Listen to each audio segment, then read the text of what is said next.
Okay, I'm sat here with Peter Kernaghan from Marling School in Stroud, and we're going to be talking today about Buddhism. I guess the starting point for most things in Buddhism is the life of the Buddha. So if someone, a student, was to be considering the life of the Buddha, what's probably the most important thing you'd think about for them to start with?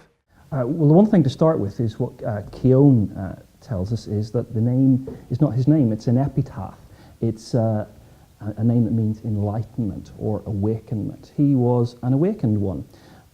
So the Buddha was one individual, a historical individual, but actually he could have been one of many individuals who across the ages, for some Buddhists, was just one of many awakened ones, enlightened ones. And so you say it's not his name, he's known as the Buddha because of his achievements or his kind of what becomes his religious status. Do we have a name that is given to him in the text and things? Siddhartha Gautama, depending on your Pali or your Sanskrit, how you exactly pronounce that, this is the prince of the Sakya tribe in the Ganges basin from 500 BC, who was a Buddha who learnt for himself, discovered for himself the reason for suffering, and he became this great awakened one that passed on this enlightenment, this knowledge to the rest of us. That's quite an important idea in Buddhism. I think later, isn't it, the idea that he finds it out for himself. He's a kind of path maker. Yes. He kind of forges a way, and the idea of a way that he has kind of forged that others follow becomes quite an important image. Yes. Thinking of the life of the Buddha, where we started on, we haven't got time to go into every detail. We're here for a 6-hour video, which would be great, but not watchable. What are the kind of key points? If you had to pick out kind of 4 or so key moments that kind of mark his passing from one stage to another in his life, where would he kind of place those? Well, one thing to start with, as Nimoli properly points out, is that for Buddhists, he might have existed before he was born. So Nimoli points out that this blessed one came and descended miraculously into his mother's womb. So there's this great dream his mother has of this auspicious figure, this elephant that enters her. And then, as Armstrong points out, there's this miraculous birth, the accounts of flowers appearing and fountains and all kinds of things. So first of all, we got the birth, key event. And then shortly after that, a seer comes to his father and says there are 32 signs of this guy having a special life, and that he will be something great special. He makes this great prophecy. Either he's going to be a great leader, a great political leader, or a great spiritual leader. But his father wants to leave him in the palace, and so he hides him in the palace, keeps him in luxury, hoping to prevent him from considering spiritual issues. And perhaps a key moment for him is, and Armstrong questions this, he leaves the palace and he sees these 4 sights, and he has this realization that life is full of suffering, old age, sickness and death. Now Armstrong suggests it's unrealistic to expect that he'd never come across suffering, but the 4 sights propel him from the palace to look out into the world and to follow the 4th sight, to be a seeker.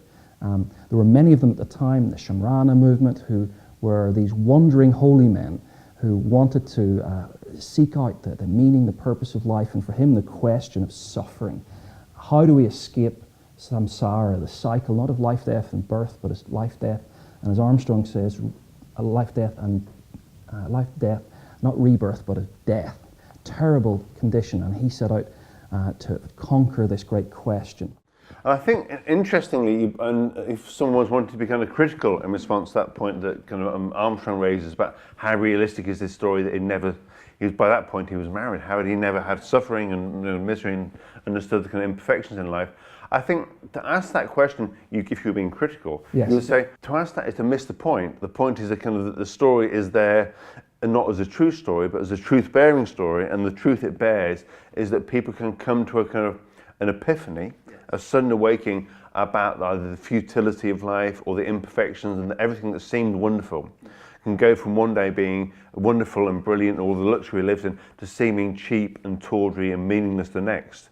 And him thinking, I have to do something about this. I can't face, and that leads to his renunciation, where he decides, I am going to be a seer. He leaves the palace, or how luxurious. It gets kind of more luxurious the later the history. is. But he leaves the palace and goes off and becomes what is probably the key next stage, which is to seek and seek and seek, and then become a Buddha through the enlightenment experience. It's fascinating that he does this under the Bodhi tree.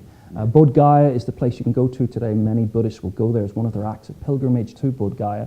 Trees seem to mark his life. He's born under a tree, and as he ends his period of before he gets enlightened, he has been fasting. And he has this realization. He remembers an event under another tree, the rose apple tree, and he remembers falling into these deep trances without doing anything extraordinary, without any of these great, terrible ascetic practices. He falls naturally into these deep trances. And he realizes that he will do this under the Bodhi tree.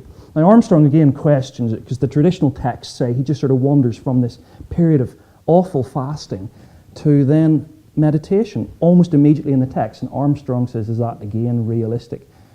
Perhaps that is our own critical Western perspective, putting it on top of the text. But nevertheless, he's under the tree, he's meditating, and his first challenge is to overcome his own mind, Mara, the demon of the mind, temptations, desires crowd in his mind as he sits and reflects and goes through the different jhanas or levels of trance.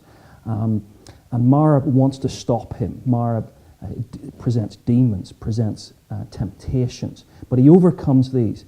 And then we get to the 4 periods of the night, a great night of enlightenment. And in the first period, he has transic insight. He has super knowledge, as Kush talks about, into his own previous lives. And these get recorded later on in the lives of the previous lives of the Buddha, the Jataka tales. Now, if you read the Buddhist texts, you'll read about these. And the second period of the night, he has transic, he has supernatural knowledge of the whole cycle of samsara, seeing that other beings live and die and are reborn. And then in the final watch of the night, he discovers the 4 noble truths, the way to overcome this problem of suffering, dukkha, the way to go beyond that and reach nirvana is the path. And he has this moment of awakening. I am awake, he cries out. And what exactly happens? Well, that's an interesting question. What is nirvana? We'll have to pick that up in another video. Absolutely, but I think we see there's lots more we can say about that particular set of experiences. But also, I guess some people want to place it not just in the Buddhist context, but in a broader historical, religious context as well, and people have been quite keen to do so. And Armstrong again asks and says, is he an axial age thinker? Now, what do you think about the idea, David? Do you think it's a reasonable thing? It's big history, it's an idea that comes from history, and they're putting it on top of a religious figure. Is that a good reading or not? What do you think? Well, I think, although obviously students will have to make their own ultimate decision about how persuaded they are by that, I myself, and this might be because I've spent half my life teaching philosophy, I'm largely suspicious and cynical about big claims that paint with a big broad brush, especially historical claims. The idea that large periods of history are turned around by individual figures, they kind of rotate around individual moments. It's, I think, an interesting kind of projection back from our way of reading history. I'm not sure anything ever happens like that. I think things happen incrementally in ways that you notice afterwards. So I think the idea that there is this person and the history of that region can be divided into a period before them and a period after them is an interesting way to conceive of an approach to studying it. I'm not sure it's, come back to a realistic again, I'm not sure it's a realistic description of how things happened, that people woke up the next morning and it was a different sun and the flowers had a different tone and the world was rotating around these figures historically. In that sense, I think I would edge away from being tempted by that interpretation. It's important we're critical of Armstrong. She has her own mystical perspective on the Buddha. She sees him as quite a rational figure. And that perhaps leads to one tradition of Buddhism, but leaves out other traditions of Buddhism. It's a certain reading, I think, of the Buddha. And it's quite in contrast with the way in which Western Europe read the Buddha initially.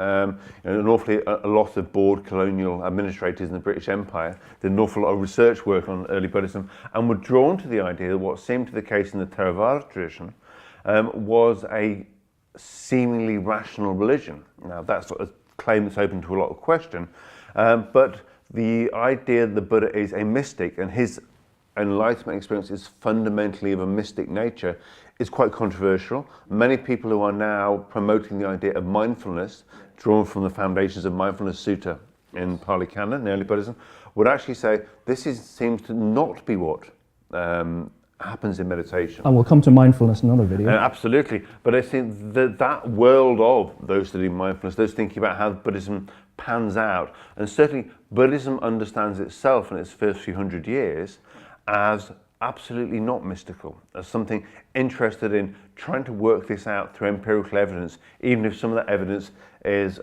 supernormal in terms of meditational experience. So the Buddha has this religious experience, and I think that's an important theme that students will want to have a wider knowledge of. What kind of way would you categorize? There's various ways of categorizing religious experience, whether it's Swinburne's categories or William James's. How would you categorize, in the way we would do in philosophy, his religious experience? That remains, I think, quite controversial within Buddhism, because people, and it comes back to our point about how is it mystic? Is it kind of, is it kind of experience of something external? And I think I would be keen to say it probably isn't. It's kind of realization for him about, which seems to be empirical. It seems to be understanding experience, a knowledge experience. It's how things work. And what you get in the texts about the Buddha in the period immediately following that is him reflecting on what's sometimes called dependent genesis or conditioned arising, Paticca Samuppada. It's how things come to be. So his religious experience, although drawn as Mara shooting those arrows that then turn into flowers and various beautiful invocations of it, often when you look at it in detail, it seems to be about working out how stuff works, why the universe is how it is. So I think his religious experience is one which is much more conceptual than it is mystical. Yeah. And I think that, I mean, thinking about the life of the Buddha, there's a vast amount more I think we obviously say about the life of the Buddha, but I think him as a figure is important, and I think his life story, that we've touched on it, will come up in numerous other videos, because it gets used as a kind of paradigm how one ought to embrace life. And we'll maybe go on in further videos to talk about his teaching, the Four Noble Truths and so on. I think that'll be important to pick up what happened afterwards in his period of teaching and in his death and beyond. Look forward to it. Thank you.